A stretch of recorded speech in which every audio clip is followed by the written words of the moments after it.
Hey guys, आप सभी लोगों का स्वागत है क्यूरेटिव योगा का एक नए फ्रेश और कमाल एपिसोड में। नमस्कार दोस्तों, मैं हूं अंतरीप और आप देख रहे हैं क्यूरेटिव योगा। तो चलिए नया कुछ देखते हैं, नया कुछ सीखते हैं। दोस्तों, आज के इस वीडियो में हम डिस्कस करने वाले हैं 2019 का दिसंबर सर्कल का जो एग्ज़ाम हुआ था यूजीसी नेट, उस एग्ज़ाम का जो क्वेश्चन पेपर था हम उसके बारे में आज डिस्कस करने वाले हैं, उसको सॉल्व करने वाले हैं एंड डिटेल में देखने वाले हैं based on anatomy and therapeutic yoga. जैसे कि आप लोगों को पता है, इससे पहले हम लोगों ने 2018 सर्कल का जो भी क्वेश्चंस थे, यूजीसी नेट का जो एग्ज़ाम हुआ था उसका जो एनाटॉमी एंड थेरेप्यूटिक रिगार्डिंग जितने भी क्वेश्चंस थे सब हम डिस्कस कर चुके हैं। जो 2019 सर्कल का जो जून में एग्ज़ाम हुआ था उसका भी क्वेश्चन हम लोगों ने डिस्कस कर चुके हैं। अगर आप लोगों ने अभी तक नहीं देखा है तो लिंक हम description box and I button में दे रहा हूँ, आप वहाँ से जाके देख सकते हो। एंड आज हम इस वीडियो में डिस्कस करने वाले हैं 2019 का दिसंबर सर्कल का जो एग्ज़ाम हुआ था उसका एनाटॉमी एंड थेरेप्यूटिक योग रिगार्डिंग जितने भी क्वेश्चन है, सारे के सारे क्वेश्चन आज हम इस वीडियो में डिस्कस करने वाले हैं डिटेल में। तो चलिए जल्दी से आगे बढ़ते हैं बिना किसी देर किए हुए इस वीडियो में, क्योंकि it's the time to say get set and go. Let's go guys. पहला क्वेश्चन जो है वो कह रहा है कि duct of which gland is called Stensen duct. मतलब कौन से ग्लैंड्स के जो डक्ट है उसको स्टेंसन डक्ट कहा जाता है। कौन सा ग्लैंड का जो डक्ट है उसे स्टेंशन डक्ट कहा जाता है। इसमें से कौन सा? पहला ऑप्शन है पैनक्रियास, दूसरा है एड्रिनल, तीसरा है पैरोटिड और चौथा है पिट्यूटरी ग्लैंड। तो जैसा कि हम सभी को पता है कि स्टेंसन डक्ट किसे कहते हैं जी? स्टेंसन डक्ट कहते हैं पैरोटिड ग्लैंड के जो डक्ट होते हैं, पैरोटिड ग्लैंड के जो डक्ट होते हैं उसे कहते हैं स्टेंसन डक्ट। अब यहाँ पे डिटेल में हमने दिया हुआ है, अब एक बार इसको पढ़ लो पूरा। जितने भी हमारे ग्लैंड है, सलाइवरी ग्लैंड, उसके हर एक डक्ट के बारे में आपको जानना बहुत ज़रूरी है। हमारे सलाइवरी ग्लैंड में 3 ग्लैंड्स होते हैं और 3 ग्लैंड से तीनों डक्ट निकलती है। ठीक है, पैरोटिड से जो डक्ट निकलते हैं उसे हम कहते हैं स्टेंसन डक्ट। जो पैरोटिड ग्लैंड से सबसे बड़ा होता है पैरोटिड, और पैरोटिड से जो डक्ट निकालते हैं उसे हम कहते हैं स्टेंसन डक्ट। क्या कहते हैं? उसे कहते हैं जी स्टेंसन डक्ट। ये देखिए, ये हमारा पैरोटिड ग्लैंड है, ये हमारा पैरोटिड ग्लैंड है और इनमें से ऐसे निकला है स्टेंसन डक्ट, इनमें से ऐसे निकल गया है स्टेंसन डक्ट। अब आते हैं सबलिंगुअल पे। सबलिंगुअल ग्लैंड से जो डक्ट निकालते हैं उसको क्या कहते हैं? उसको कहते हैं बर्थलिन डक्ट। एक्चुअली उसे डक्ट ऑफ रेविनस भी कहा जाता है, डक्ट ऑफ रेविनस भी कहा जाता है। डक्ट के हिसाब से देखें तो ये सबसे बड़ा है, डक्ट के हिसाब से डक्ट ऑफ रेविनस जो है ये सबसे बड़ा डक्ट होता है। ओके, डक्ट ऑफ रेविनस जो होते हैं ना, डक्ट ऑफ रेविनस में 8 से 20 डक्ट एक साथ मिले हुए होते हैं। डक्ट ऑफ रेविनस जो है ये ग्रुप ऑफ 8 to 12 20 डक्ट्स है, और उनमें से जो सबसे बड़ा डक्ट है, उनमें से जो सबसे बड़ा है वो है बर्थलिन, उनमें से जो सबसे बड़ा डक्ट है वो है बर्थलिन डक्ट। ठीक है, फिर आते हैं 3 नंबर पे। 3 नंबर पे क्या कह रहे हैं? 3 नंबर पे सब मैंडिबुलर ग्लैंड। सब मैंडिबुलर ग्लैंड मतलब ये वाला, ये हमारा सब मैंडिबुलर ग्लैंड, और इनसे जो डक्ट निकलते हैं इसको कहते हैं वर्टसन डक्ट। इसको कहते हैं वर्ट वर्टन्स डक्ट, सॉरी वर्टन्स डक्ट, इसे कहते हैं वर्टन्स डक्ट। ठीक है, क्या कहते हैं इसे? वर्टन डक्ट्स। लगभग 70% of saliva produces through submandibular gland. इसको याद रखना, लगभग how much percent of saliva आपसे पूछ सकते हैं, तो 70% लगभग of saliva produce through the submandibular duct. ठीक है, तो ये हो गया हमारा सारा आंसर। तो अब आपको क्वेश्चन क्या पूछा था? क्वेश्चन पूछा था कि स्टेंसन डक्ट, तो स्टेंसन डक्ट जी ये पैरोटिड का है। पैनक्रियास का डक्ट का नाम है पैनक्रियाटिक डक्ट। ठीक है, पैनक्रियास का पैनक्रियाटिक डक्ट होता है, तो ये भी हमारा ऑप्शन नहीं है। पिट्यूटरी भी हमारा ऑप्शन नहीं है और एड्रिनल भी हमारा ऑप्शन नहीं है। ये दोनों तो आप लोगों को पहले से ही पता होगा कि ये दोनों नहीं होगा। ये एड्रिनल और पिट्यूटरी, इनका जो डक्ट, इन इन ये दोनों का डक्ट हो ही नहीं सकता, ये दोनों का डक्ट ये हो ही नहीं सकता। ठीक है, एड्रिनल और पिट्यूटरी। तो कंफ्यूज अगर होंगे भी तो भी इन दोनों से होंगे कि पैनक्रियास और पैरोटिड। और पैनक्रियास का डक्ट का नाम आपको अगर पता हो कि इनको कहते हैं पैनक्रियाटिक डक्ट। इससे जो डक्ट निकलती है पैनक्रियास से, इसे हम पैनक्रियाटिक डक्ट कहते हैं। ठीक है, तो और कौन बचा? ये भी एलिमिनेट हो गया, तो बचा एक ही, पैरोटिड ग्लैंड। ठीक है, आप सीधे सीधे भी आंसर कर सकते थे, अब इसको एलिमिनेट करके भी आंसर कर सकते हो। ठीक है, तो हमारा आंसर हो गया 3, यानी पैरोटिड डक्ट, यानी पैरोटिड डक्ट हो गया हमारा आंसर पैरोटिड। ये देखिए 3 नंबर में। ठीक है, चलो अब आगे बढ़ते हैं। दूसरा क्वेश्चन क्या कह रहे हैं? दूसरा क्वेश्चन कह रहे हैं कि hypothalamus is located in which part of brain. ये एनाटॉमी से पूछा गया सवाल है, बिल्कुल सीधा सवाल है, एकदम सीधा। ये सभी को पता होता है कि जब भी आप सारे एंडोक्राइन ग्लैंड्स आप पढ़ते हो, आप जब भी ये सारे ग्लैंड के स्ट्रक्चर्स पढ़ते हो, तो वहाँ पे हाइपोथैलेमस, पिट्यूटरी, ये सारा चीज़ हम पढ़ते हैं। पिट्यूटरी का एंटीरियर, पोस्टीरियर, सब चीज़ का एनाटॉमिकल लोकेशंस क्या है, सारे के सारे जो हमारे ग्लैंड्स हैं, इन सारे ग्लैंड्स का फिजियोलॉजी क्या है, इनके एनाटॉमिकल लोकेशंस क्या है। तो तब हम बड़े आराम से जब हम हाइपोथैलेमस पढ़ते हैं तो हम इसको, ये हमें सबको पता होता है। ये बिल्कुल आसान सा सवाल है कि हाइपोथैलेमस का जो लोकेशन है वो फोर ब्रेन में दिखती है, वो फोर ब्रेन में दिखती है, क्योंकि मिड ब्रेन में हाइपोथैलेमस तो होता नहीं है। हिंड ब्रेन मतलब पीछे का जो ब्रेन है उसमें भी हाइपोथैलेमस होता नहीं है। ब्रेन स्टेम में भी जी हाइपोथैलेमस नहीं होता है। तो हाइपोथैलेमस किस में होता है? फोर ब्रेन में। देख लीजिए एक बार इसका आंसर भी देख लीजिए। इसको आंसर तो वन ही है, फोर ब्रेन है। ये है हमारा थैलेमस, ये है हमारा थैलेमस, ठीक है, ये है हमारा थैलेमस। और हाइपोथैलेमस ये वाला सेक्शन, ये वाला सेक्शन है हाइपोथैलेमस। ये जो आपको दिख रहा है ना, ये वाला, ये हमारा हाइपोथैलेमस है। और इसको ये actually this area, this is the actually इसको जूम किया गया है, इस एरिया को ऐसे जूम करके दिखाया गया है, ठीक है, इस एरिया को ऐसे जूम करके दिखाया गया है यहाँ पे। ये हमारा हाइपोथैलेमस। ओके, चलो अब आगे बढ़ते हैं। फिर कह रहे हैं कि in human body the fourth cranial nerve is, बताओ क्रेनियल नर्व। मैं हमेशा बताता हूँ कि क्रेनियल नर्व और स्पाइनल नर्व, ये आपको चाहिए। स्पाइनल नर्व कितने, अच्छा क्रेनियल नर्व होता कितने पेयर है, पहले तो ये बता दो कि क्रेनियल नर्व जो है वो कितने पेयर होता है। क्रेनियल नर्व जो है वो कितने पेयर होता है? वो 12 पेयर होते हैं जी। और स्पाइनल नर्व कितने पेयर होते हैं? स्पाइनल कितना पेयर होता है? स्पाइनल नर्व होता है जी 31 पेयर होते हैं। स्पाइनल नर्व जो होते हैं वो 31 पेयर होते हैं। और क्रेनियल नर्व कितने होते हैं? वो जी 12 होते हैं, 12 होते हैं, ठीक है। तो आपसे पूछा है कि ये जो 12 है, ये जो 12 है, इनमें से चौथी नर्व कौन सी है? इनमें से जो चौथी नर्व है, फोर्थ क्रेनियल नर्व कौन है, इसके बारे में आपसे पूछा गया था। तो अगर आपको सीक्वेंस में याद नहीं है, और ये चीज़ें जो है क्रेनियल नर्व, ये सीक्वेंस में ही याद रखना पड़ता है, क्योंकि सवाल ऐसे ही पूछे जाते हैं कि बताओ फोर्थ कौन सा है, फिफ्थ कौन सा है, सिक्स्थ कौन सा है। तो अगर आपको सीक्वेंस में नहीं याद होगा तो आप सवाल का जवाब बिल्कुल नहीं कर पाएंगे, ठीक है। ये देखिए क्रेनियल नर्व सारे के सारे हमने यहाँ पर डिस्कस कर दिया। और एक और चीज़ यहाँ पे याद रखना ज़रूरी होता है जो हम बताएंगे अभी। देखिए पहला कौन होता है? पहला होता है जी ऑल्फैक्टरी, दूसरा ऑप्टिक, तीसरा ऑक्यूलोमोटर। ऐसे इसको सीरीज में याद रखो, ऑल्फैक्टरी, ऑप्टिक, ऑक्यूलोमोटर, ठीक है। चौथा कौन होता है? ट्रॉक्लियर। पांचवा ट्राइजमिनल, पांचवा होता है ट्राइजमिनल, ठीक है। छठा होता है एब्डोशंस, फिर फेशियल, फिर वेस्टिबुलोकॉक्लियर, फिर ग्लॉसोफेरेंजियल। 10 में होता है वेगस, 11 स्पाइनल एक्सेसरी एंड 12वां हाइपोग्लॉसल। 12 होता है हाइपोग्लॉसल, ठीक है। अब इसको एक और चीज़ इसके साथ साथ याद रखना पड़ता है। कौन सा? एक और चीज़ याद करना पड़ता है। कौन सा? पहला कि कौन सा नर्व क्या है। जैसे ऑल्फैक्टरी है सेंसरी नर्व, ऑप्टिक भी है सेंसरी नर्व, ऑक्यूलोमोटर जो है वो है मिक्स्ड नर्व, ठीक है। फिर ट्रॉक्लियर जो है वो भी है मिक्स्ड नर्व, और फिर ट्राइजमिनल जो है वो है हमारा, सॉरी हाँ, ट्रॉक्लियर जो है वो है हमारा मिक्स्ड नर्व। अच्छा, मैं थोड़ा सा इसमें गलत बता दिया। देखो ऑल्फैक्टरी जो है वो है सेंसरी, ऑप्टिक जो है वो भी है सेंसरी, ऑक्यूलोमोटर जो है ये मोटोर नर्व है, ऑक्यूलोमोटर जो है वो मोटोर नर्व है, ठीक है। ट्रॉक्लियर जो है वो भी मोटोर नर्व है। ट्राइजमिनल जो है ये है बोथ, ट्राइजमिनल जो है ये है बोथ। जहाँ पे बी लिखा है ना उसका मतलब है बोथ। बोथ का मतलब वो सेंसरी भी है, वो मोटर का भी काम करता है, जिसको हम मिक्स्ड नर्व कहते हैं, ठीक है। ट्राइजमिनल जो है ये है बोथ, ठीक है। एब्डूशंस जो है ये है मोटर, एब्ड्यूशन से मोटर। फेशियल, फिर फेशियल जो है वो है बोथ, ठीक है। फिर आपका वेस्टिब्यूलोकॉक्लियर जो है वो है सेंसरी, फिर आपका है बोथ दोनों, और फिर लास्ट में दो जो है वो है मोटर।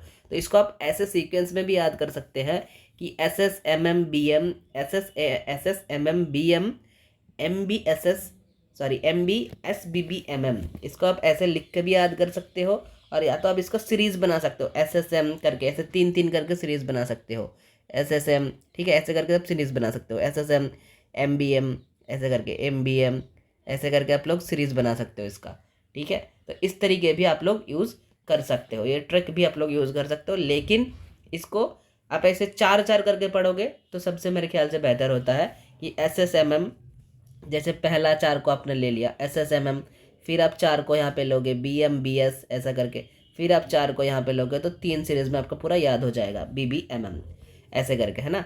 SSMM, SSMM पहला, दूसरा है BMBS, तीसरा है BBMM, ऐसे चार चार करके आप लोग याद करोगे तो मेरे ख्याल से बेहतर होगा सबसे, ठीक है। और अगर आपको कोई और तरीका अच्छा लगता है, आपको कोई और ट्रिक अच्छा लगता है तो आप उससे भी याद कर सकते हो, इसमें कोई दोहराई नहीं है। लेकिन आपको सही चीज़ याद करना होगा, कुछ गलत याद मत कर लेना, और इसका सीक्वेंस आपको सही तरीके से याद करना ही पड़ेगा, ठीक है, कि कौन कितने नंबर पे है। तो आपको क्या पूछा था, आप क्वेश्चन पे चलते हैं वापस। क्वेश्चन में क्या पूछा था, in human body the fourth cranial nerve, बताओ फोर्थ यहाँ पे कौन था। 4 नंबर पे यहाँ पे हम लोगों ने देखा था ट्रॉक्लियर को। तो आप देखो आंसर में ट्रॉक्लियर कहाँ पे है, ये देखो ट्रॉक्लियर है ना 2 नंबर पे, ट्रॉक्लियर नर्व। तो ये आपका 4 नंबर सीक्वेंस है। और ये सवाल ज़्यादातर गलत होते हैं, फोर्थ क्रेनियल नर्व पूछा, हम लोगों ने फोर्थ को ट्रिक कर देता हूँ, लेकिन फोर्थ होता नहीं है।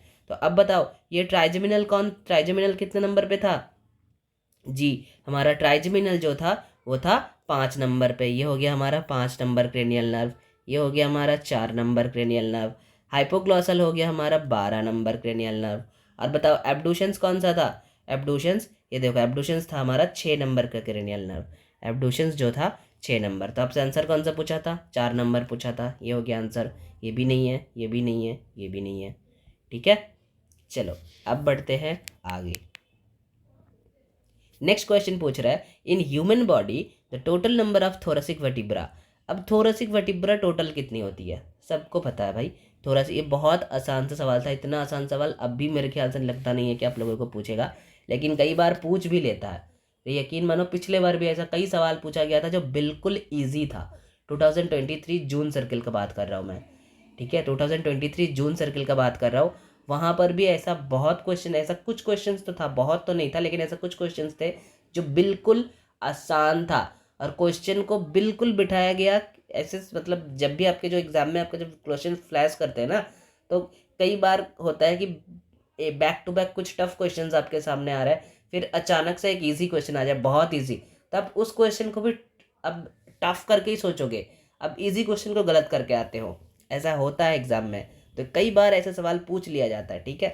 थोरेसिक वर्टिब्रा कितना होता है, 7 कौन से वर्टिब्रा होते हैं, ये होती है सर्वाइकल, सर्वाइकल होती है 7 जी, थोरेसिक होती है 12, और 5 कौन सा होता है, लंबर, 5 होता है लंबर वर्टिब्रा, ठीक है। एक बार हम क्या करते हैं, इसका आंसर हो जाएगा 12, ये भी नहीं है, ये भी नहीं है, ये भी नहीं है। एक बार हम सारे वर्टिब्रास को देख लेते हैं आगे। देखिए ये आपका सर्वाइकल वर्टिब्रा है, ये सर्वाइकल वर्टिब्रा है, ये है आपका थोरेसिक, ये 7 होती है, थोरेसिक ये है, ये 12 होती है, फिर आता है लंबर, ये 5 होती है। तो टोटल कितना हो गया, 12 + 7 is equals to 19, is equals to 19, +5 add करिए उसके साथ, तो कितना हो गया 24। फिर ये होती है 1, ये भी होती है 1, तो टोटल वर्टिब्रा कितना होती है, कितना होता है, टोटल हो गया 26 वर्टिब्रा। ऐड करके देख लो, ऐड करके देख लो, टोटल 26 वर्टिब्रा हो गया है कि नहीं हुआ है, टोटल हो जाएगा 26। लेकिन यही वर्टिब्रा अगर आपसे पूछता, यही अगर आपसे पूछता कि चिल्ड्रन में कितना, तब बताओ कितना होता, 26 होता, तब होते 26, नहीं होता ना 26, कितना होता जी 33। अब इसका कैलकुलेशन भी आपको तो दिखाना पड़ेगा, 33 हुआ कहाँ से, ये भी 7 रहेगा, ये 12 भी रहेगा, टोटल कितना हो गया, इन दोनों को मिलाएंगे तो 19, इसको भी 5 ऐड कर दो, कितना होगा 24, टोटल हो गया कितना अभी तक 24। ये कितना रहता है 5, ये कितना रहता है बच्चों में 4, हो गया 5 4 9। अब 24 के साथ आप 9 ऐड कर दो, 24 + 9 ऐड करके देख लो 33 होगा, ठीक है, हो गया। ये होता है चिल्ड्रन में, और अगर बड़े में बात करेंगे तो वो है 26 वर्टिब्रा, ठीक है। चलो अब आगे बढ़ते हैं। In adults which disease occurs due to deficiency of vitamin D. बड़ों में पूछ रहे हैं, बड़ों में कौन सा डिजीज़ होता है विटामिन डी के डेफिशिएंसी से। देखो 4 ऑप्शन आपके पास है। एक है कैरेटोमैलेशिया, दूसरा है जी ऑस्टियोमैलेशिया, तीसरा है रिकेट्स, चौथा है ऑस्टियोपोरोसिस। अब बहुत से बच्चे ऐसे होंगे जो इसको टिक करेंगे। ये आंसर नहीं है, मैं पहले ही बता रहा हूँ, ये आंसर नहीं है। ये विटामिन डी की डेफिशिएंसी से नहीं होती है। ऑस्टियोपोरोसिस का मतलब होता है आपके हाड़ का क्षय होना, यानी डी जनरेट होना। ठीक है, ये सिर्फ डी की डेफिशिएंसी से नहीं होती है, सिर्फ डी के डेफिशिएंसी से ये नहीं होती है ऑस्टियोपोरोसिस जो है। अब पहला ऑप्शन क्या दिया गया है, कैरेटोमैलेशिया। कैरेटोमैलेशिया जी विटामिन डी के नहीं बल्कि ए की डेफिशिएंसी से होती है। फिर आता है क्या, ऑस्टियोमैलेशिया। बिल्कुल सही बात, ऑस्टियोमैलेशिया विटामिन डी की डेफिशिएंसी से ही होती है और बड़ों को होती है। और सेम डिजीज़ अगर बच्चों में हो है तो उसका भी क्या नाम है, उसका नाम भी है रिकेट्स, उसका नाम है रिकेट्स। ये बच्चों वाले डिजीज़ है, बड़ों वाले है ही नहीं। तो ये आपका एलिमिनेट हो गया, ये एलिमिनेट हो गया। और ये होता है ऑस्टियोपोरोसिस, मतलब आपकी हार्ट डीजनरेट होना। इसके साथ में कैल्शियम का भी बहुत बड़ा अवदान है इसलिए इस डिसऑर्डर में। ठीक है, तो आपका ऑप्शन क्या बचा, आपको क्या पूछा, सिर्फ डेफिशिएंसी ऑफ विटामिन डी की वजह से बड़ों में जो डिजीज़ होते हैं, जी हाँ वो होती है ऑस्टियोमैलेशिया। यहाँ पे हमने लिख भी दिया है, देखो कैरेटोमैलेशिया जो है विटामिन ए की डेफिशिएंसी से होती है, ऑस्टियोमैलेशिया जो है विटामिन डी की डेफिशिएंसी में होती है, और ये एडल्ट में होती है। रिकेट्स जो है ये बच्चों में होती है लेकिन विटामिन डी की डेफिशिएंसी से होती है, लेकिन बच्चों में। ठीक है, और फिर आप देखो ऑस्टियोपोरोसिस। ऑस्टियोपोरोसिस क्या है, it's a bone disease that helps when bone mineral density and bone mass decreases. जब बोन मिनरल्स की डेंसिटी कम हो जाती है एंड बोन की जो मास होती है वो कम हो जाती है, दोनों को कम होने की वजह से बोन की जो स्ट्रेंथ होती है वो कम होती है, इसको कहते हैं osteoporosis. This is not deficiency of vitamin D disease. Okay, ये विटामिन डी डेफिशिएंसी की वजह से सिर्फ नहीं होती है। चलो, तो ऑप्शन हो गया हमारा 2। ठीक है, चलो अब आगे। अब क्या कह रहा है, hormone secreted by alpha cells of the pancreas. Hormone secreted by alpha cells of the pancreas is. Alpha cell से कौन सा हार्मोन सिक्रेट होता है, पहले ये बताओ। इंसुलिन कहाँ से सिक्रेट होती है, ये सिक्रेट होती है बीटा सेल से जी, ये बीटा सेल से सिक्रेट होती है इंसुलिन। फिर कह रहा है थायरॉक्सिन, ये कहाँ से सिक्रेट होती है, ये थायराइड ग्लैंड से सिक्रेट होती है, ये थायराइड ग्लैंड से सिक्रेट होती है थायरॉक्सिन। फिर कह रहा है एड्रीनालिन, एड्रीनालिन कहाँ से सिक्रेट होती है, ये जी एड्रीनल ग्लैंड से, एड्रीनल ग्लैंड से सिक्रेट होती है। तो बचा कौन, एक ही तो बचा, ग्लूकागॉन। ये कहाँ से सिक्रेट होती है, ये पैनक्रियास में अल्फा सेल से सिक्रेट होता है। तो आपसे क्वेश्चन क्या पूछा था, यही तो पूछा था कि सिक्रेट पैनक्रियास से अल्फा सेल से कौन सा हार्मोन सिक्रेट होता है। तो हो गया आपका हार्मोन ग्लूकागॉन, मतलब इंसुलिन नहीं होगा, थायरॉक्सिन भी नहीं होगा, एड्रीनलिन भी नहीं होगा। लेकिन इसको याद रखना, इंसुलिन बीटा सेल से, थायरॉक्सिन थायराइड से, थायराइड सेल से। अच्छा, थायरॉक्सिन का एक और नाम क्या है, इसको हम T4 हार्मोन भी कहते हैं, और इसको एक और नाम से कहा जाता है टेट्रा आयोडोथायरोनाइन। टेट्रा आयोडोथायरोनिन भी कहते हैं इसे। ठीक है, थायरोनिन व थायरोनाइन आप कुछ भी कह लो, टेट्रा आयोडोथायरोनिन और टेट्रा आयोडोथायरोनाइन आप कुछ भी कह सकते हो। ठीक है, चलो इसी के साथ आगे बढ़ते हैं नेक्स्ट क्वेश्चन पर और देखते हैं। Modern scientific research found that which brain waves gate activated during the meditation. कौन सा ब्रेन वेव जो है वो मेडिटेशन के दौरान एक्टिव होते हैं, क्या कह रहा है इसके बारे में मॉडर्न साइंटिफिक रिसर्च।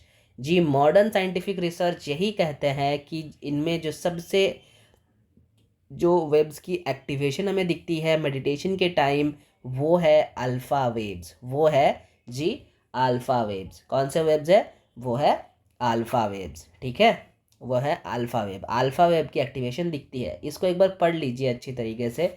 ये देखिए यहाँ पर हमने अटैच कर दिया है गामा वेव्स का। हर एक फ्रीक्वेंसी को याद रखना भी बहुत ज़रूरी होता है क्योंकि कई बार आपको फ्रीक्वेंसी पूछते हैं। गामा का फ्रीक्वेंसी जो है ये सबसे ज़्यादा होता है, ये हायर देन 30 हर्ट्ज होती है, हायर देन 30 हर्ट्ज। ठीक है, बीटा वेव्स की फ्रीक्वेंसी कितना होता है, 13 से लेकर 30 हर्ट्ज तक। अल्फ़ा वेव्स उससे कम, 8 से लेकर 12.99 हर्ट्ज तक, या तो फिर आप 8 से लेकर 13 हर्ट्ज भी लिख सकते हो, कई जगह पे ऐसे भी मेंशन है। 4 से लेकर 7.99 हर्ट्ज तक थीटा वेव, सबसे कम डेल्टा वेव 1 से लेकर 3.99 तक। और ये जो डेल्टा एंड थीटा होती है ये स्लीप के टाइम में दिखती है, स्लीप।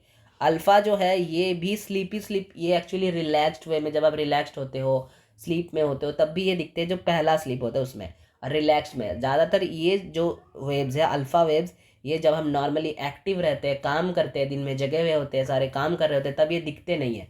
लेकिन अगर कोई इंसान मेडिटेशन कर रहा है तो ऐसे कई सारे पेपर्स है, ऐसे कई सारे रिसर्च पेपर है, आप लोग जाके पढ़ सकते हो कि जो अल्फ़ा वेव्स है वो मेडिटेशन के दौरान दिखी गई है, ऐसे रिसर्च कह रहा है। ऐसे रिसर्च पेपर में, कई सारे रिसर्च पेपर में ऐसा मेंशन है कि मेडिटेशन के दौरान अल्फ़ा वेव्स ईईजी स्कैन करके दिखा गया है कि अल्फ़ा वेव्स दिखती है।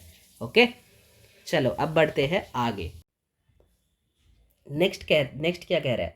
नेक्स्ट क्वेश्चन है which of the following are ear bones, इनमें से कौन सा बोन्स है जो ईयर बोन्स है, जो ईयर बोन्स है। तो ईयर बोन कौन कौन से होते हैं? 3 होते हैं, मेलियस, इनकस और स्टेपिस। यहाँ पे कौन दो आपको ऑप्शन में दिया गया है? स्टेपिस आपके ऑप्शन में है, मेलियस है, मेलियस नहीं है, इनकस है, जी हाँ इनकस है। ये क्या है? इलियम। इलियम कहाँ की बोन है? ये हिप बोन है जी, ये हिप बोन है। इलियम, इशियम और प्यूबिस, तीनों बोन को मिला के हमारा हिप बोन होता है। इलियम, इशियम और प्यूबिस, आईआईपी, इन तीनों को जब हम मिलाते हैं तो होता है हमारा हिप बोन। और फिर क्या है? फिर है स्कैफॉइड। स्कैफॉइड क्या है? स्कैफॉइड जो है ये हमारा कहाँ का बोन है? ये कार्पल बोन है जी, कार्पल, ये कार्पल बोन है स्कैफॉइड। ठीक है, तो हो गया हमारा 2 आंसर हो जाएगा, ए एंड बी। अब देखो ए एंड बी कहाँ पे है? ए एंड बी पहले ऑप्शन में ही है, मतलब ये भी नहीं है, ये भी नहीं है, ये भी नहीं है। हो गया, एलिमिनेट करके आंसर निकल गया। चलो अब आगे चलते हैं नेक्स्ट क्वेश्चन पर। Which of the following asana are contraindicated during third trimester of pregnancy. Pregnancy के थर्ड ट्राइमेस्टर में कौन सा आसन नहीं करना चाहिए? यहाँ पे ऐसे कुछ भी फॉरवर्ड बेंडिंग, ऐसे कुछ भी प्रैक्टिसेस नहीं करनी चाहिए जहाँ पे आपके एब्डोमिनल पोर्शन में किसी भी तरीके की कोई प्रेशर क्रिएट हो बाहर से। ऐसा कोई भी आसन हमें नहीं प्रैक्टिस करना चाहिए। सारे के सारे इस तरीके की सारे के सारे आसन कंट्राडिक्टेड होते हैं। और इनमें इन्वर्टेड पोस्चर भी नहीं करना चाहिए, इन्वर्टेड पोस्चर भी नहीं करना चाहिए इस टाइम पे। ठीक है, तो अब देखो पश्चिमोत्तासन है, ये तो बिल्कुल नहीं करना चाहिए जी। पवन मुक्तासन है, ये भी नहीं करना चाहिए, मतलब ये दोनों तो नहीं होगा। तो रह गया कौन? 2 ही तो रह गया, ए और बी, मार्जरी आसन और वज्रासन। जी हाँ, ये दोनों हम करवा सकते हैं। जो 4 ट्राइमेस्टर जिनकी चल रही है प्रेगनेंसी में, उनको ये दोनों आसन हम करवा सकते हैं, ए एंड बी। यानी इसमें ए एंड बी नहीं है, ये है ए एंड बी। ये भी नहीं होगा, ये भी नहीं होगा, मतलब आंसर हो जाएगा आपका 3। आंसर हो जाएगा आपका 3। सॉरी, इसमें मैंने 4 लिख दिया गलती से, सॉरी। हाँ, ए एंड बी आंसर होगा, ए एंड बी, ये हो जाएगा 3। ये गलती से 4 लिखा हुआ है, ठीक है, आपका आंसर हो जाएगा 3। 4 नहीं है, 4 नहीं है, आंसर हो जाएगा 3। चलो अब हम बढ़ते हैं आगे नेक्स्ट क्वेश्चन पर। मैच द लिस्ट करो, मैच करिए, इसको मैच करिए आप लोग। पहले आप लोग इसको पॉज करके मैच कर लो, फिर मेरे से मिला लेना, ठीक है। क्या कह रहा है? एक है रेडियस, दूसरा है ट्रैपजियम, तीसरा है फिब्यूला, चौथा है ईसियम। अब इलियम, ईसियम, प्यूबिस कहाँ का बोन है? हिप बोन है जी, तो हो गया हमारा पहला। अब देखो डी का 2, डी का 2 निकालते ही आंसर निकल गया। डी का 2 एक ही में है, इसी में भी नहीं है, इसी में भी नहीं है, इसी में भी नहीं है। लेकिन हम तो यहाँ पे पढ़ रहे हैं, डिस्कस कर रहे हैं चीज़ें, तो हम सारे डिस्कस कर लेते हैं। फिब्यूला, फिब्यूला कहाँ होते हैं जी? ये लेग में होते हैं, टिबिया फिब्यूला, ये लेग में होती है बोन, फिबिया टिब्यूला, ठीक है। फिर है ट्रैपजियम, ट्रैपजियम तो हमें पता है, ये हमारा रिस्ट बोन है, यानी कार्पल बोन्स है, ये कार्पल बोन है। रेडियस ये फोरम में होती है, रेडियस और आल्ना 2 होती है ना हाथों में, 2 साइड में फोरम में, एक साइड में रेडियस, एक साइड में आल्ना। तो हो गया सारे, देखो यहाँ पे मैच हो जाएगा 3 के साथ। ए का है 3 जी, ए का 3 है, बी का है 1, बी का 1 है, सी का है 4, सी का 4 आया, ई डी का है 2, डी का 2 आ गया। चलो अब बढ़ते हैं आगे, 3 नंबर हो गया आंसर। फिर कह रहा है arrange the following parts of nephron in correct sequential order. चलो अब ये जितने भी पार्ट आपको दिया हुआ है, ये एक नेफ्रॉन के पार्ट है। जैसे पहला आपको दिया गया है डीसीटी, यानी इसको शॉर्ट फॉर्म में डीसीटी कहते हैं, डिस्टल कन्वोलेटेड ट्यूब्यूल। बी में दिया गया है ग्लोमेरुलस। तीसरे में बोल रहे हैं प्रॉक्सिमल कन्वोलेटेड ट्यूब्यूल, यानी पीसीटी, इसको हम डीसीटी कहते हैं, इसको पीसीटी कहते हैं शॉर्ट में। और चौथे में दिया गया है हेनली लूप। अगर इसको हम अरेंज करेंगे तो सबसे पहले कौन होगा? सबसे पहले हमारा होगा ग्लोमेरुलस, यानी बी, सबसे पहले आएगा बी। ग्लोमेरुलस के बाद क्या आता है जी? ग्लोमेरुलस के पास आता है हमारा प्रॉक्सिमल कन्वोलेटेड ट्यूब्यूल, फिर आते हैं हेनली लूप मतलब यानी लूप ऑफ हेनली, फिर आते हैं फिर आते हैं डिस्टल कन्वोलेटेड ट्यूब्यूल, यानी ये हमारा सीक्वेंस बनना चाहिए BCDA। अब देखो BCDA कहाँ पे है, 4 नंबर पे है, यहाँ पे तो B पहले है ही नहीं, इसमें भी B पहले था लेकिन B के बाद A है, तो ये भी नहीं होगा, यानी 4 नंबर हमारा आंसर हो जाएगा सही। इसी के साथ एक बार इसका एक्सप्लेनेशन भी देख लो, इस पिक्चर को देख लो, अगर किन्हीं को नहीं पता तो ये आप यहाँ से देख लो एक बार कि ये जो होता है, ये जो बाहर वाले जो आप देख रहे हो इसको हम कहते हैं बाउमन कैप्सूल, इसको कहते हैं बाउमन कैप्सूल्स, ठीक है। फिर ये अंदर में जो फिल्टर होती है, जो छाकनी की तरह होती है, जिसमें छानी जाती है, ये छन्नी की तरह होती है, इसको हम कहते हैं बाउमन कैप सॉरी ये अंदर वाला जो है इसको हम कहते हैं ग्लोमेरुलस, ठीक है। फिर ग्लोमेरुलस के बाद ये जो एरिया है इसको कहते हैं प्रॉक्सिमल कन्वोलेटेड ट्यूब्यूल, ये जो यू शेप पे जो एरिया है इसको हम कहते हैं लूप ऑफ हेनली, और ये वाला जो लास्ट में पार्ट है इसको हम कहते हैं डिस्टल कन्वोलेटेड ट्यूब्यूल, ठीक है। इसको हम कहते हैं डिस्टल कन्वोलेटेड ट्यूब्यूल यानी DCT, इसको कहा जाता है DCT, इसको कहा जाता है लूप ऑफ हेनली, और इसको कहा जाता है PCT। ये आपका ग्लोमेरुलस है और ये आपका बाउमन कैप्सूल हो गया। चलो अब बढ़ते हैं आगे। नेक्स्ट क्वेश्चन में क्या कह रहा है, नेक्स्ट कह रहा है कि both uddiyana and nauli are practised at stage of exhaling. बोल रहा है कि ओडियन और नॉली इन दोनों प्रैक्टिस को हम एक्सेल करके ही करते हैं, तो बिल्कुल सही बात है, इसमें कोई दोहराई नहीं है। There is negative pressure in the abdomen during the yogic practices of uddiyana and nauli both, ये भी सही है, ये बात भी सही है, बिल्कुल भी कोई गलत बात नहीं है इसमें। फिर आप देखो कि यह एक्सप्लेन कर रहा है क्या, both Udian and Noli are practiced at the stage of exhaling because there is a negative pressure in the abdomen during the yogic practices of Udian and Noli। यानी कह रहे हैं कि उडियान एंड नॉली दोनों एक्सेल टाइम के Excel करते हुए करना चाहिए, और इन दोनों में एक नेगेटिव प्रेशर क्रिएट होता है एब्डोमेन में जब हम प्रैक्टिस करते हैं उडियान एवं नॉली, इसलिए इसको हम एक्सेल करके करते हैं। तो बिल्कुल क्योंकि इसको हम क्योंकि यहाँ पे क्योंकि लग जाता है क्योंकि इसको हम एक्सेल करके करते हैं, तो बिल्कुल सही बात है, ये दोनों एक दूसरे को एक्सप्लेन भी कर रहा है, ये दोनों R is the correct explanation, ये करेक्ट एक्सप्लेनेशन है इस चीज़ का, क्योंकि इसीलिए तो इसको हम एक्सेल करके करते हैं, इसको हम एक्सेल करके करते हैं क्योंकि जब हम इसको एक्सेल करके करते हैं तो जो यहाँ पे एक नेगेटिव प्रेशर क्रिएट होते हैं हमारे एब्डोमेन में जब हम ओडियन एंड नॉली करते हैं। तो इसका मतलब है कि ये वाला जो सेंटेंस है, ये आर वाले जो रीज़न जो बता रहा है, रीज़न बिल्कुल सही रीज़न है इस असर्शन का, ये रीज़न बिल्कुल सही है इस असर्शन का, यानी आपका आंसर यहाँ पे हो जाएगा A and R both are true and R is the correct explanation of A, यानी 1 नंबर, ठीक है। चलो तो बस दोस्तों फिलहाल वीडियो में इतना ही, ये रहा 2019 का दिसंबर सर्किल का सारे के सारे PYQs based in anatomy and therapeutic yoga. इसके बाद हम करने वाले हैं 2020 का, फिर 21, फिर 23, सारे के सारे PYQs एग्जाम्स के पहले मेरे चैनल पे आ जाएगा। तो जो लोग अभी इस वीडियो को देख रहे हो, अगर आपको अच्छा लगे तो सब्सक्राइब ज़रूर कर लेना चैनल को, वीडियो को लाइक करना मत भूलिएगा, और अगर आपको लगता है कि ये सारे वीडियो आपके लिए बेनिफिटेड है तो अपने दोस्तों के साथ भी इसको शेयर कीजिए ताकि उनको भी कुछ बेनिफिट मिल जाए और हमें भी कुछ बेनिफिट मिल जाए। तो बस दोस्तों फिलहाल वीडियो पे इतना ही, फिर मिलते हैं आपके साथ अगले वीडियो में, तब तक के लिए stay healthy, stay happy and keep doing yoga. धन्यवाद।